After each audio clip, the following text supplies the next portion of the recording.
Hello, it's Keith here, and this is lesson 2 of the multi-platform series of my PDP11 programming tutorials. So today we're doing another multi-platform episode, which means this will work on any PDP-based system because the code just uses the processor.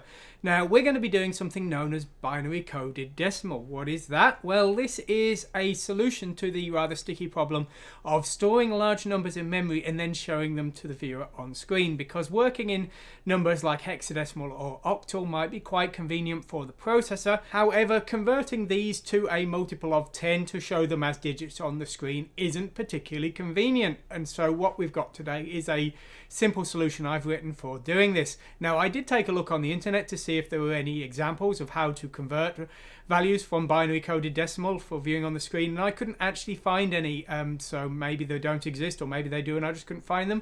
I've written something reasonably passable today, but one interesting thing I did come across is apparently there is an extended version of the PDP11 instruction set known as the commercial instruction set, which does include binary coded decimal functions, which is kind of surprising to me because the PDP11 was a mini computer processor, I believe. So how there was a non-commercial PDP11 processor instruction set, I don't know. But anyway, we're going to be doing a softer approach, and as always, I'm not saying it's the best, but it will work if you need one, and it's going to work for me because I've ported my little suck shoot game to the PDP11, and that uses binary coded decimal for its scores. So let's just go over to the blackboard quickly and discuss what actually binary coded decimal is. So I often like to have high scores and scores that resemble kind of like your pinball games, and so you have lots and lots of digits, which is very nice. You know, having lots of digits makes your game look impressive and makes the player feel happy when they've got 100 million points or something. The problem is, to calculate each of those digits in a 16 or 32-bit number, we would need to repeatedly divide by 10 to get the correct digits to show to the screen, and that's going to be a little bit slow. Now, if we've got an 8-digit score, we might want to store that in 4 bytes. That's how we're doing it. And binary coded decimal comes up with a quite clever solution to this. So our 4 bytes will be made up of 8 hexadecimal digits, each of which is a nibble. So this might be 1, 2, 3, 4, 5, 6, 7, 8, for example. Now, in hexadecimal, these will all, of course, each of these bytes would contain a value from 0 to 255. Well, instead of treating these as 0 to 255, why don't we actually just pretend that they're 0 to 99? And each of these nibbles, this hexadecimal 12, we could actually just treat as decimal 12, and that would make it very easy for us to convert that to a value to the screen. Now, the only problem with that is going to be is if we treat that as 12, well, when we do an addition, if we added, say, 19 to this, well, if we just get a calculator up here, if we take the value of 12 in hexadecimal and we add the value of 19, we actually get the value of 2b. Well, b isn't actually a value that is valid if we are going to be treating this as decimal. And because we've got no hardware support for this, we're actually going to have to convert this ourselves.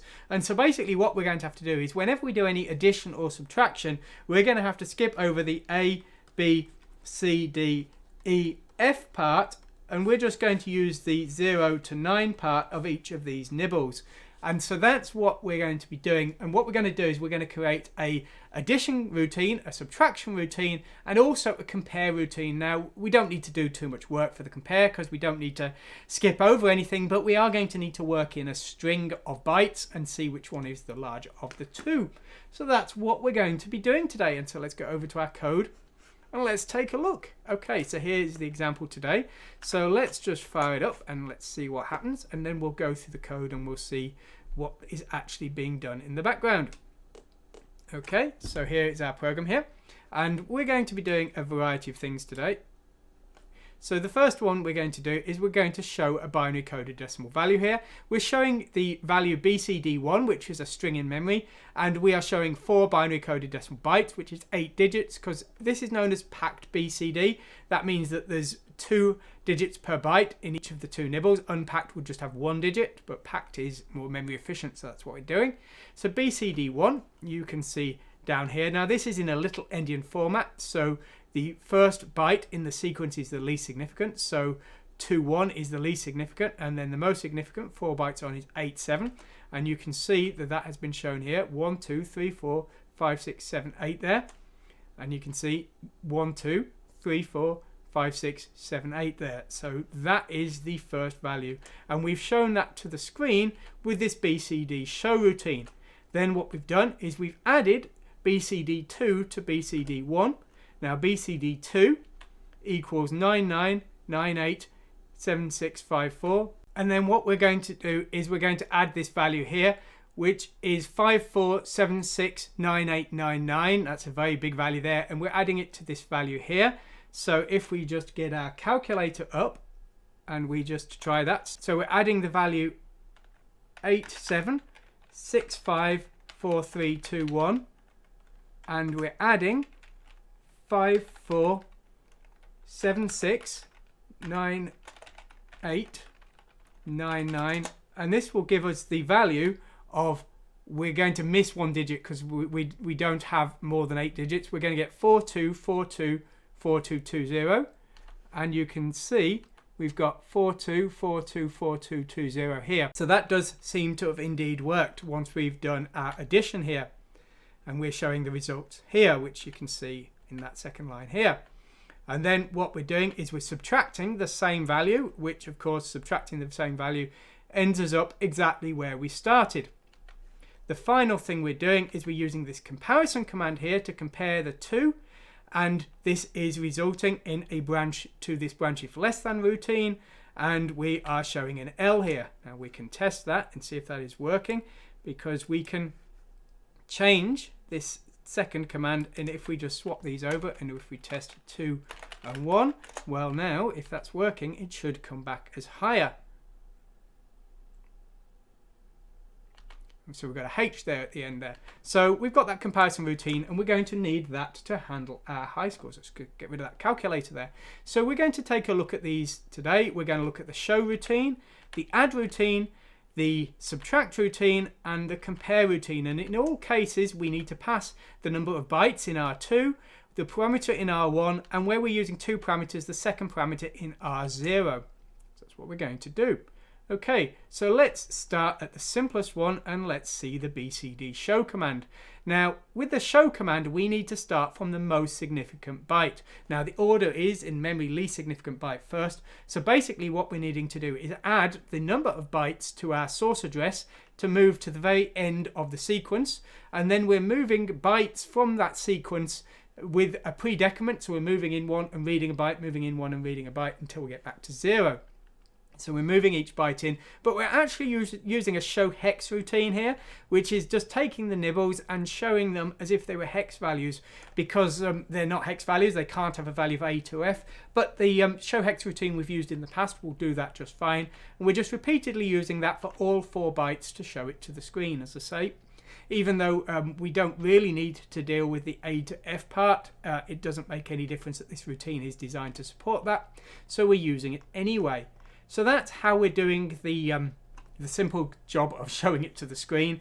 The addition part and the subtraction part are a little bit more tricky. Now what we're going to have to do is we're going to have to take a byte, and we're going to have to work a byte at a time from the least significant byte, and we're going to have to move along, and we're going to split those bytes into nibbles, and basically it's like long addition or long subtraction on paper. We're going to take each digit and we're going to have a carry value that we're going to have to add into the next digit. We're going to have to do this because if each of those nibbles overflows into the A to the F range, we're going to have to correct it. And so that's what we're going to do.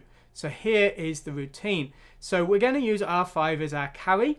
We're going to move a byte in from R0 and R1 into R3 and R4, and then we're going to clear all but the bottom nibbles with these bit clear commands. So we're going to work on the bottom nibble.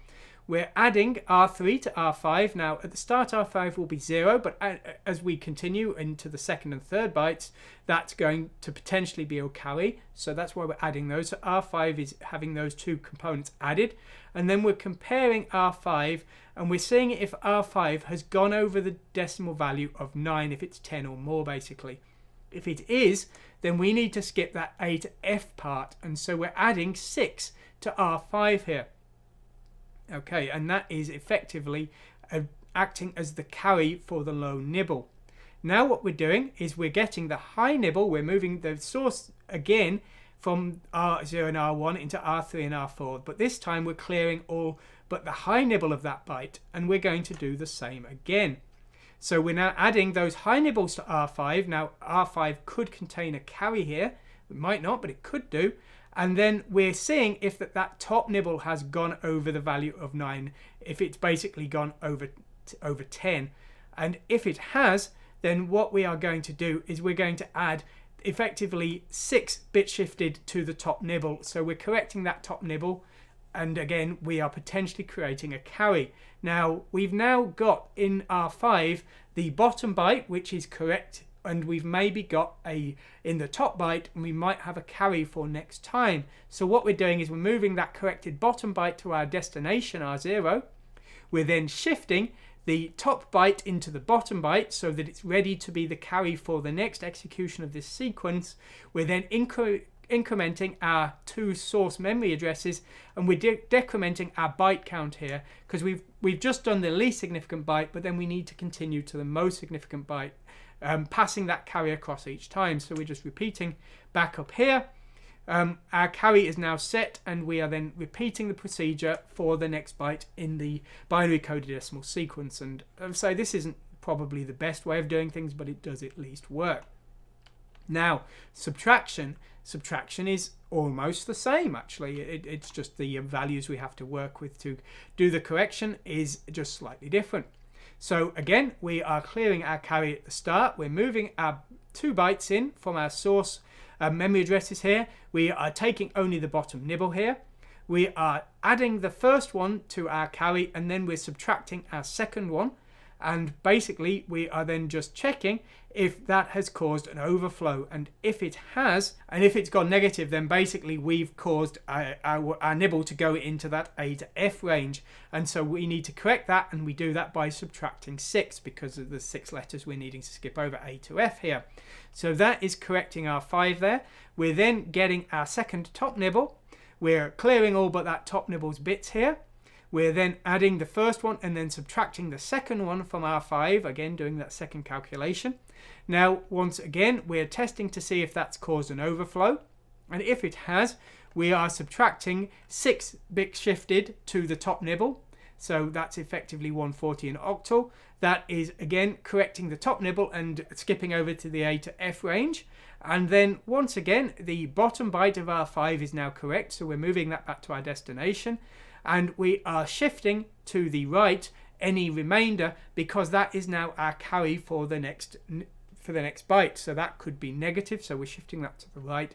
And we are again incrementing our source and destination memory addresses, decreasing our byte count, and we're repeating again. And that's the subtraction command with the carry, so that does seem to work just fine. The final one that we've got, which is far simpler than those two, is our compare command. Well, our compare command is just a regular old byte compare command. All we need to do is we need to go to the most significant byte first, compare those two. If one of them is greater than the other, we return with the flags in that state because we're starting from the most significant. That is the result of the comparison. If they are the same though, we continue until we get to the last byte. If all of the bytes are the same, then of course we want the flags to represent that they're equal, but otherwise we want to represent which one of the two is greater than or less than. So all we're doing is we're repeatedly going through doing a comparison, and we're just decrementing until we get to the end of the sequence, or we find one where the 2 bytes don't match. And that is how we're doing our comparison. And there we go. That's about all there is to it. And so we're going to see this code again later on in a future tutorial when I make my little suck shoot game, which is a simple duck hunt type game. It's nothing special, but it's a simple example of everything put together. We've got sound, we've got graphics, we've got a high score, and this is the code that did the high score. So if you want to see that example, please like and subscribe and stick around to see it. Anyway, I hope you've enjoyed what you've seen today. Thanks for watching, and goodbye.